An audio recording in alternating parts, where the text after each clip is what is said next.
Assalamualaikum warahmatullahi wabarakatuh, sahabat uleter dimanapun Anda berada di seluruh Nusantara, begitu juga yang ada di Malaysia ya. Jumpa lagi dengan saya Mitra Koloni Channel.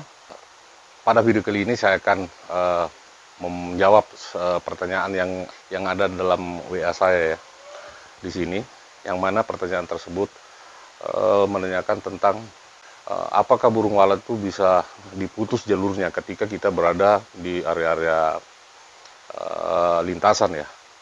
Nah, pada video sebelumnya ada saya live tempo hari itu menyinggung soal itu, bahwa ketika kita membangun rumah walet di sebuah lintasan, risikonya seperti ini ya. Jadi seperti itu. Jadi terlebih dahulu saya mau meluruskan dulu pertanyaan tadi, mungkin menurut saya sebuah pertanyaan yang salah ya. Jadi dia menanyakan apakah burung walet itu bisa diputus lintasannya. Artinya mau memutus jalur itu supaya masuk ke dalam RBW itu. Itu menurut saya pertanyaan yang salah. Jadi saya akan meluruskan dulu, karena pertanyaan yang salah akan menggiring kita ke jawaban yang salah juga. Jadi mungkin saya luruskan dulu pertanyaannya seperti ini. Apakah kita bisa membangun sebuah rumah walet di area lintasan? Seperti itu mungkin. Oke, sahabat uleter.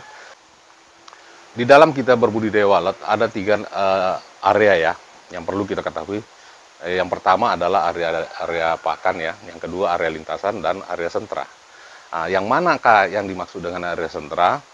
Area sentra itu adalah ketika RBW kita berada di tengah-tengah persaingan itu. Persaingan artinya mungkin di suatu kampung misalnya, atau satu kota, di situ banyak sekali RBW, itu namanya sentra walet ya. Jadi artinya di situ memang pusatnya walet ya. Nah, di situ kita harus persiapkan untuk selalu siap untuk berkompetisi. Artinya berkompetisi dalam meraih anak-anak walet yang ada sekeliling kita.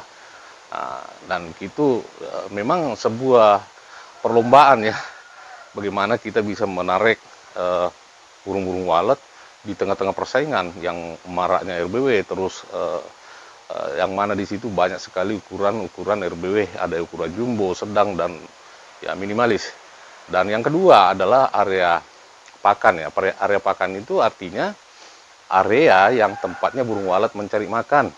Mungkin seperti di kebun-kebun sawit atau area-area terbuka di pinggir danau, persawahan, itu namanya area pakan. Dan setiap hari burung mencari makan di situ.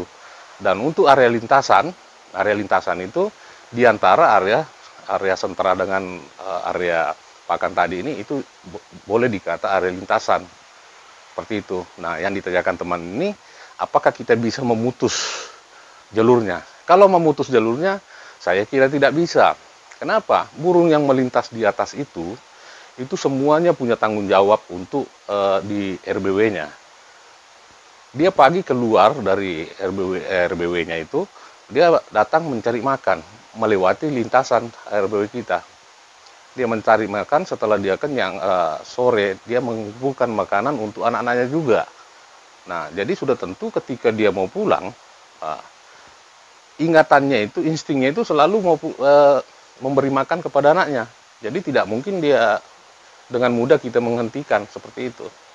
Namun ada saja anak-anak walet mungkin tidak sanggup untuk berterbang jauh, dia akan mampir dengan adanya perangkat yang kita pasang, mungkin seperti heksagonal atau apa namanya ini, ada bazooka yang panjang itu, SL1000 kalau tidak salah, menggunakan sejenis itu, tipe itu bisa menarik. Nah, terus untuk wilayah pakan itu sendiri, wilayah pakan itu adalah tempatnya burung walet untuk makan. Dan sesuai dengan pertanyaan tadi, bahwa apakah kita bisa memutus, nah itu hal yang sangat sulit.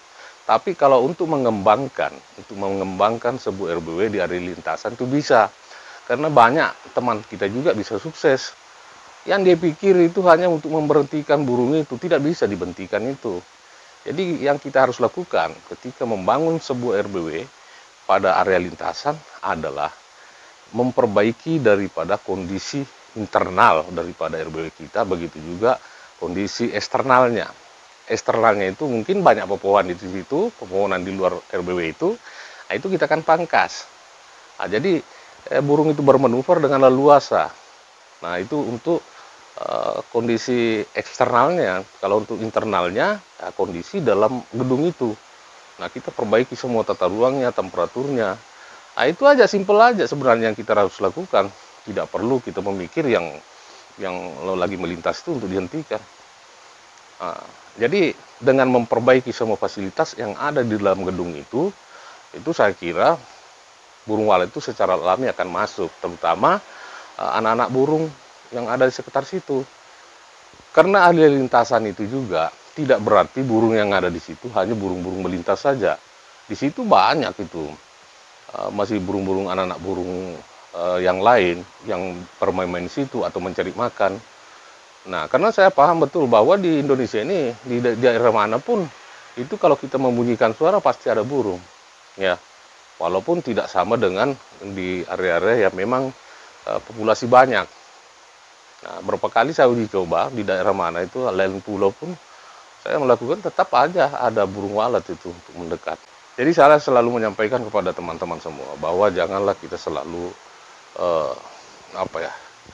memikirkan hal-hal yang konyol, memutus lintasan, terus apalagi itu yang paling fatal itu memasukkan burung walet tanpa suara.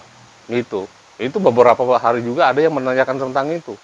Apakah burung walet bisa kita nginapkan dalam sebuah RBW tanpa menggunakan suara?